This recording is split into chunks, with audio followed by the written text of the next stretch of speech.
مر جاؤ گے قبر میں جا کے سڑ جاؤ گے. تو جو اللہ کچھ نہیں تھا اس کے بعد تم کو کچھ بنایا تو پھر وہی اللہ دوبارہ قبر میں تیری ہڈی جو سڑ جائے گی اس کو دوبارہ اس میں زندہ کر کے تم سے سوال کرے گا کہ کتنا مال تم نے بنایا, کتنی پراپرٹی تم نے خریدی, مال کہاں سے کمایا, کہاں خرچ کیا, تم نے آزادی کا کتنا غلط استعمال کیا. لا تزول قدم عبد حتی یسأل عن 40. بندے کا پاؤں 1 انچ اپنی جگہ سے ہٹے گا نہیں جب تک کہ 4 سوال نہ ہو جائے. ان عمرہ فیما افنا, یہ قیمتی زندگی تم نے کس کام میں لگائی. جنت کے لیے بتاشا لے کے آ گئے تاکہ خربوں سال سونے چاندی کا مکان مجھ کو مل جائے, اور دنیا کا چھوٹا سا گھر بنانے کے لیے 25-50 سال تک نمازیں چھوڑ کر سعودی عرب میں اونٹ چراتے رہے, رمضان کا روزہ چھوڑ کر, زکات چھوڑ کر, نماز چھوڑ کر 2 روٹی حاصل کرنے کے لیے بالکل پاگل کی طرح دکان میں 24 گھنٹے لگے رہے. صرف 70-80 سال کی چھوٹی سی زندگی کے لیے یہ 30 سال تک 12-15 گھنٹے تک پڑھنا, پھر پڑھنے کے بعد 30 سال تک روزانہ 5 گھنٹے اسکول کالج اور دکان جا کے نوکری کرنا, اور پھر 60 سال کے بعد 1 درجن بیماری لے کے موت کا انتظار کرنا. اسی لیے ہم نے آسمان بنایا تھا. اللہ کہے گا اسی لیے ہم نے یہ زمین بنائی تھی, اسی لیے ہم نے زمین سے ہزاروں گنا بڑا یہ سورج پیدا کیا تھا, اسی لیے ہم نے چاند لگائے تھے. ایک لمحے کا حساب دینا ہوگا, ایک منٹ کا حساب دینا ہوگا. 1 انچ بندے کا پاؤں ہٹے گا نہیں, اور کوئی یہ نہیں کہہ سکتا ہے کہ ایسا نہیں ہونے والا ہے. بغیر کھمبے کے آسمان ہے, سمجھ میں آئے نہ آئے مگر ہے. ابھی رات ہے, چند گھنٹے کے بعد دن نکلے گا. موسم کا بدلنا, رات کا آنا, دن کا آنا, یہ سارا سسٹم اللہ قرآن میں کہتا ہے کہ ان فی خلق السماوات والارض واختلاف اللیل والنہار لآیات لأولی الالباب الذین یذکرون اللہ قیاما وقعودا وعلی جنوبہم ویتفکرون فی خلق السماوات والارض.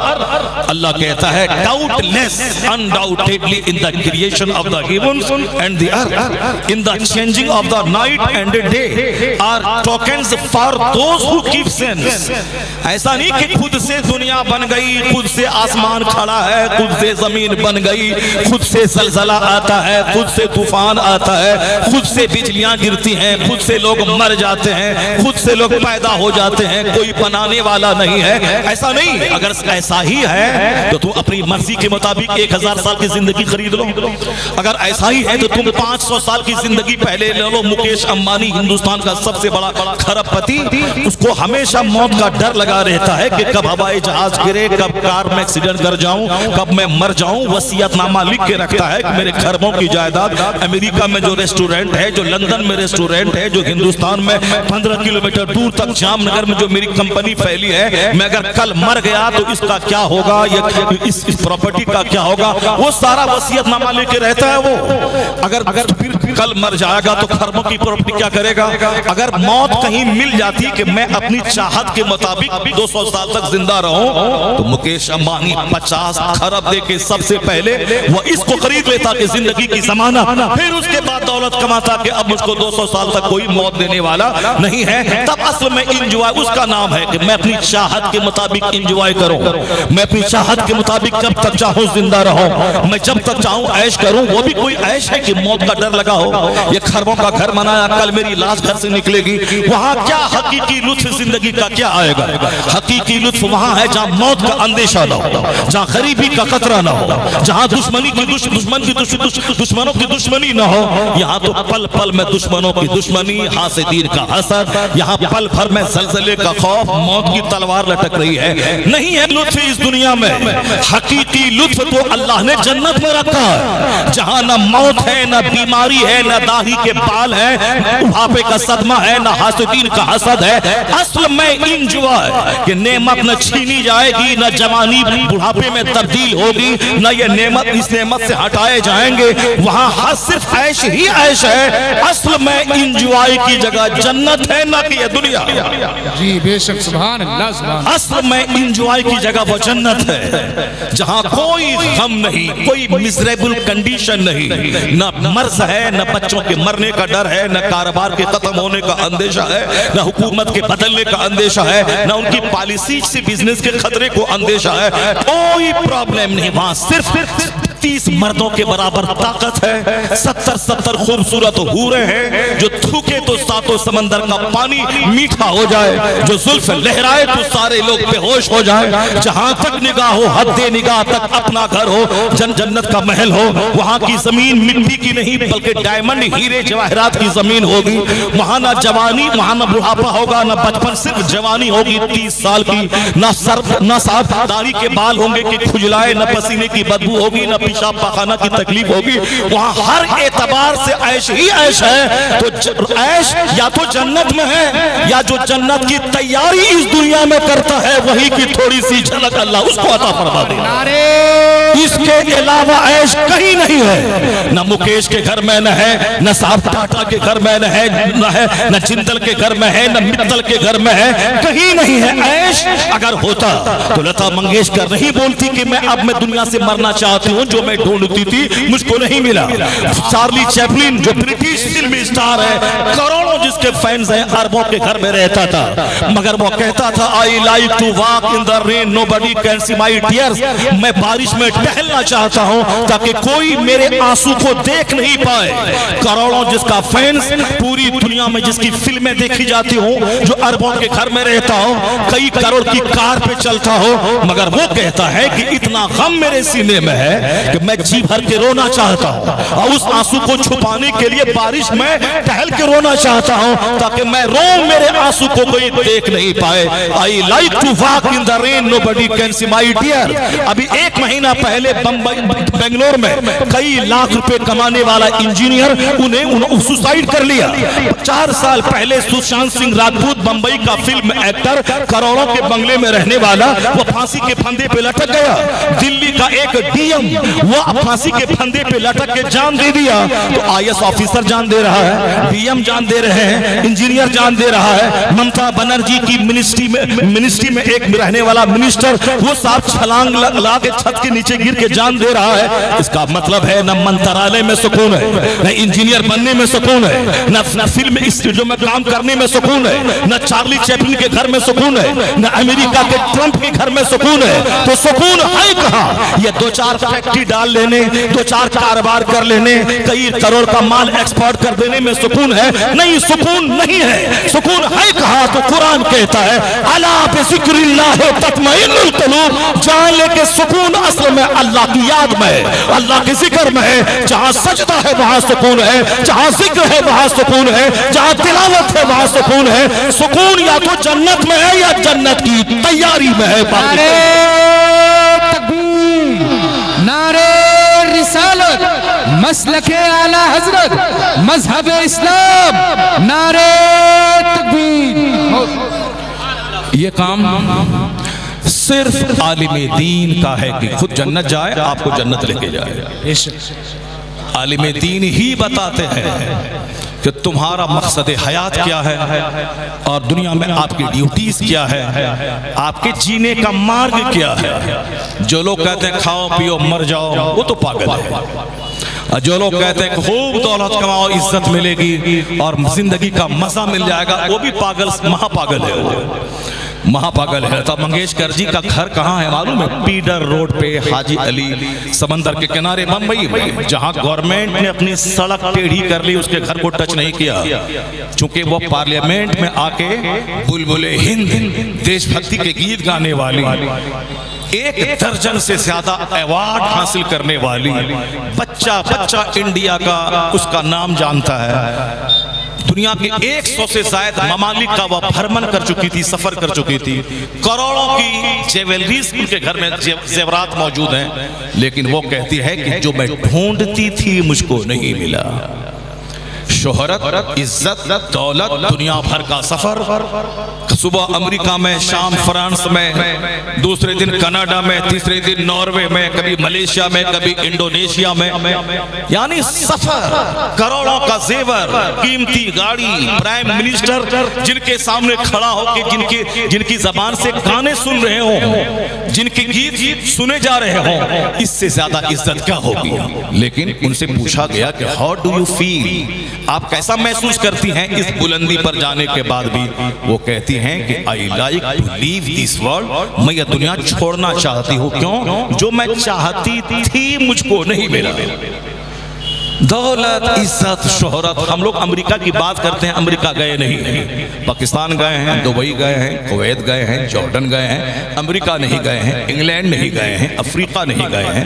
ہم لوگ باتیں کرتے ہیں دنیا بھر کی، چونکہ دنیا بھر کی تاریخ سامنے موجود ہے، لیکن وہ بندہ وہ وہاں گھومنے گئی، صبح امریکہ میں، شام فرانس میں، صاحب ایک بار انڈونیشیا میں، دوسری بار تھائی لینڈ کی راجدھانی بینکاک میں، سفر بھی، کروڑوں کی خریداری بھی دنیا بھر کے مارکیٹ میں۔ لیکن وہ کہتی کیا ہے کہ جو میں ڈھونڈتی تھی مجھ کو نہیں ملا، اس لئے اب دنیا چھوڑ کے جانے کو من کر رہا ہے۔ کیا چاہتی تھی وہ؟ سکون قلب، اطمینان دل۔ وہ کہتے ہیں کتنی اپنی فلمیں دیکھوں، میں کتنے اپنے گانے سنوں، جس دن میرے گھر میں کوئی پارٹی فنکشن ہوتا ہے، رشتہ دار آتے ہیں، تھوڑا سا اچھا لگتا ہے، لیکن جب سب چلے جاتے ہیں میرے گھر کی دیواریں مجھ کو کاٹنے دوڑتی ہیں، میری زندگی میرے لیے بوجھ بن گئی ہے، نہیں ہے دل کو سکون۔ تو میں کہتا ہوں بلبلے ہند کے گھر میں سکون نہیں ہے، لیکن تمہارے محلے کی مسجد میں امامت کرنے والا امام 10,000 روپے ماہانہ تو اس کو انعام دیتا ہے، اس 10,000 روپے کمانے میں ان کا چہرہ ہرا بھرا ہے، ان کے سر پہ برکاتی ٹوپی مسکرا رہی ہے، ان کے کمرے میں 10 چوبے مسکرا رہے ہیں، ان کا چہرہ بالکل گرین ہے، مسکرا رہا ہے۔ یہ جینا چاہتا کہ میں جیوں تاکہ زیادہ لوگوں کو اپنے ساتھ جنت لے کے جاؤں، تاکہ زیادہ دن تک میں خطاب کروں، مدرسہ چلاؤں۔ آخر ان کے پاس یہ ہریالی کہاں سے آ گئی؟ جو بلبلے ہند کے پاس سکون نہیں ہے، وہ مرنا چاہتی ہے، اور یہ جینا چاہتے ہیں تاکہ میں اپنے ساتھ 1,00,000 کو میں جنت لے کے جاؤں۔ ان کا چہرہ ہرا ہے، اس میں 2 فیکٹر کام کر رہا ہے۔ ایک فیکٹر تو یہ ہے کہ جہاں صبر ہے وہاں سکون ہے، جہاں پیسنس ہے وہاں سکون ہے، جہاں دھیریہ ہے وہاں سکون ہے، جہاں لالچ نہیں ہے وہاں سکون ہے۔ جہاں لالچ ہے، 50 کروڑ کی فیکٹری بھی ڈالا ہے، گورنمنٹ سے 30 کروڑ روپے لون لیا ہے، گورنمنٹ کا قرضہ چکانا، اگر فیکٹری 5 مہینے کے بعد بند ہو گئی تو پھر ان کی اپنی نجی پراپرٹی نیلام ہو جائے گی۔ اب ہمارے پاس میں 10 کروڑ روپے ہیں، سامنے والا پلاٹ 20 کروڑ میں بک رہا ہے، اب میں 10 کروڑ اپنا، اب 10 کروڑ روپے میں نے 10 آدمی سے 1 کروڑ روپے میں نے قرض لیا ہے، بینک سے بھی قرض لیا۔ وہ بندہ کیا سکون حاصل کرے گا جو اس کی ٹوپی اس کو پہنائے گا، اس کی ٹوپی اس کو پہنائے گا، اس سے قرضہ لے کے اس کو دے گا، پھر اس سے قرضہ لے کے اس کو دے گا، اسی میں شکر آئے گا، مرے گا، اور مر گیا مردود، زندگی کا سکون بھی حاصل نہیں کر سکا۔ یہاں لالچ ہے، 1 کے بعد 2 فیکٹری، 2 کے بعد 3 فیکٹری، 4 کے بعد 5 فیکٹری، اس مارکیٹنگ کمپلیکس کے بعد وہ مارکیٹنگ کمپلیکس، صاحب مراد آباد کے بعد دلی، دلی کے بعد بمبئی، بمبئی کے بعد صاحب لندن۔ مر جائے گا کسی چوراہے پہ، کسی لاش سڑ جائے گی، کوئی پوچھنے والا نہیں ہوگا۔ اس لیے 1 درجن فیکٹری کے باوجود چہرہ کالا ہے، چونکہ وہ تناؤ میں جیتا ہے، وہ ٹینشن میں جیتا ہے، بینک کا قرضہ ہے، دوسروں کے ہاتھ کا قرضہ ہے، اور پھر کاروبار کے خطرہ میں پڑنے کا اندیشہ ہے۔ یہ تمام خطرات کے بیچ میں اس کا چہرہ سوکھا رہتا ہے۔ تو جہاں لالچ ہے وہاں بے چینی ہے، جہاں حرص ہے وہاں بے چینی ہے۔ یہ 10,000 کمانے والے کو نہ مال بنانا ہے، نہ گاڑی خریدنی ہے، نہ اس کو دیہات میں 10,000 ایکڑ زمین خریدنا ہے، نہ اس کو 2 ایکڑ زمین خریدنی ہے، بس اتنا ہی ہے کہ جو ملے کھاؤ، دین کا کام کرنا ہے، جمعہ کو خطاب کرنا ہے، عیدین میں کہنا ہے اللہ سے ڈرو، نکاح کی محفل میں کہنا ہے اللہ سے ڈرو، مدرسے میں بچوں کو کہنا ہے اللہ سے ڈرو، اپنے ملنے والے دوستوں سے کہنا ہے کہ سونے کی انگوٹھی پہننا حرام ہے، اور دن رات ہائے توبہ کرنا، دنیاوی دولت کی فکر میں رہنا، یہ اپنے آخرت کی تباہی کا ذریعہ ہے۔ یہ دن رات ہمیشہ یہی چاہتے ہیں کہ لوگ کیسے جنتی بن جائے، لوگ کیسے دیندار ہو جائے۔ کب حضور نے یہ کہا، حضور نے یہ کہا، حضور نے یہ یہ کہا, جمعہ کے دن کھڑے ہوتے ہیں تو سرکار نے یہ کہا, جب مجلسوں میں آتے ہیں حضور نے یہ کہا, نکاح کے خطبے میں حضور نے یہ کہا, عیدین کی کتاب میں حضور نے یہ کہا. یہ تو صبر اس کے پاس ہے, اسی لیے مالدار ہے, یہ دھنوان ہے, 10,000 روپے 10 کروڑ اس کے لیے. اور دوسرا فیکٹر یہ کام کر رہا ہے کہ جس پیغمبر کی حدیث یہ عام کرتا ہے, جن کا یہ کام کر رہا ہے, جس کو یہ پھیلا رہا ہے, اس پیغمبر اعظم نے ان کے لیے دعا دے دی ہے کہ نذر اللہ امرا من سمع منا حدیثا فبلغه كما سمع. حضور کہتے ہیں اللہ اس بندے کو ہرا بھرا رکھے جو میری حدیث سنتا ہے اور دوسروں کو سناتا ہے. یہ مصطفیٰ کی دعا ہے کہ جماعت علماء ہری بھری نظر آئے. نعرہ تکبیر, نعرہ رسالت, مسلک اعلی حضرت مفکر اسلام حضرت علامہ و مولانا مفتی شہریار رضا صاحب قبلہ, نعرہ تکبیر. ہم کو ہمارے پیر دعا دیتے ہیں, مگر عالموں کو سارے پیروں کے سردار, سارے نبیوں کے امام نے دعا دے دی ہے. نذر اللہ, اللہ میک ہم گرین, اللہ اسے ہرا بھرا رکھے. کسے؟ جو میری حدیث سنتا ہے دوسروں کو سناتا ہے. یہی وجہ ہے کہ مراد آباد کے 1000 ایکسپورٹر ایک طرف, حضور مفتی ایوب صاحب قبلہ کی بے نیازی ایک طرف, اس کو مال بنانے کی فکر ہے, اس کو عالم بنا کے دین کا خادم پھیلانے کی فکر ہے. یہی وجہ ہے کہ آج 90 سال کی عمر کے قریب پہنچنے والے ہیں, 80 سے 90 کے بیچ میں, اس کے باوجود صحت مند ہیں, گھنٹوں بیٹھ کر کے یہاں خطاب بھی کر سکتے ہیں اور اپنے عزیزوں کا خطاب سنتے بھی ہیں, اس کو سراہتے بھی ہیں. اس عمر میں بے شمار ایکسپورٹر تو صاحب ان کی کڈنی خراب ہو گئی, وہ صاحب آکسیجن میں لیٹے ہوئے, آکسیجن میں پڑے ہوئے ہیں, اپنے گھر میں بستر پہ لیٹ کے پیشاب پخانہ کر رہے ہیں. اتنی لمبی عمر میں 2 گھنٹے تک جلسے میں بیٹھنے کی صحت, یہ کس کے بدلے میں کس کا انعام ہے؟ انعام یہی ہے کہ چٹائی پر بیٹھ کر قال اللہ تعالی رسول کی باتیں انہوں نے کی ہے, اسی حدیث رسول کی خدمت کا انعام ہے کہ عمر بڑھتی جا رہی ہے, میچوریٹی بڑھتی چلی جا رہی ہے, صحت بڑھتی چلی جا رہی ہے. اللہ اکبر یا رسول اللہ. یہ باتیں میں اس لئے کہہ رہا ہوں, جو لوگ صرف مال, پیسہ, دکان, فیکٹری, زمینداری, مارکیٹنگ کمپلیکس, اسی کو سب کچھ سمجھے ہوئے ہیں. بس مال ملے تو سب مل گیا, مکان ملے تو سب مل گیا, دکان ملے تو سب مل گیا. عالم دین اسی کی مذمت کرتے ہیں. قرآن پاک کی آیتیں پڑھ کے بتاتے ہیں کہ مال سب کچھ نہیں ہے, ایمان سب کچھ ہے, اچھے اعمال سب کچھ ہے. 1 کروڑ کا گھر بنا لیا, اگر وہاں سنیما ہے, اگر وہاں 24 گھنٹے موبائل چالک لوگ رہتے ہیں کہ جوان لڑکی جوان لڑکے سے چیٹنگ کرے, اور جوان ماں دوسروں سے چیٹنگ کرے, اور جوان باپ دوسری عورت سے چیٹنگ کرے, یا 1 کروڑ کا گھر بنایا ہے کہ طوائف کا کوٹھا بنایا ہے جہاں سارے لوگ اپنے اپنے بوائے فرینڈ اور وہاں کی عورتیں گرل فرینڈ سے چیٹنگ کر رہی ہیں. مٹی کا گھر جہاں تلاوت, عبادت, سجدہ, درود ہے, یہ وہ گھر ہے جس کی زیارت کے لیے آسمان سے فرشتہ آتا ہے. نعرہ تکبیر, نعرہ رسالت. انجینئر بننا اچھا ہے, اتنا اچھا نہیں ہے جتنا اچھا عالم دین بننا ہے. ڈاکٹر بننا اچھا ہے, اتنا اچھا نہیں ہے جتنا اچھا عالم دین دیندار بننا ہے. اس لئے کہ ڈاکٹر کو اچھا میں کہتا ہوں, انجینئر کو اچھا تم کہتے ہو, بہت بڑے لائر بیرسٹر کو اچھا تم کہتے ہو جو کمزوری کا پتلا ہو. میں ڈی ایم کو اچھا کہتا ہوں, میں سر سے لے کے پاؤں تک کمزوری کا پتلا ہو. چاہے ہزاروں ایکڑ زمین میں گھر بنا لوں, مگر پیٹ میں 2 kg پاخانہ کو کہاں لے کے جاؤں؟ جب تک زندہ ہوں تب تک یہ لیٹرین جو پیٹ میں ہے کہاں لے کے جاؤں؟ جب تک زندہ ہوں یہ پیشاب کی تکلیف کو کہاں لے کے جاؤں؟ یہ اللہ نے میرے ساتھ اس کو لگا دیا ہے کہ تو مہتر کو سمجھتا ہے کہ دوسروں کا پاخانہ ڈھونے والا بھنگی ہے. یہ مہتر والا کام تو تم خود کرتا ہے, مہتر دوسروں کا ٹوائلٹ صاف کرتا ہے, اور تم اپنی خلاصت, اپنا پاخانہ صاف کرتا ہے.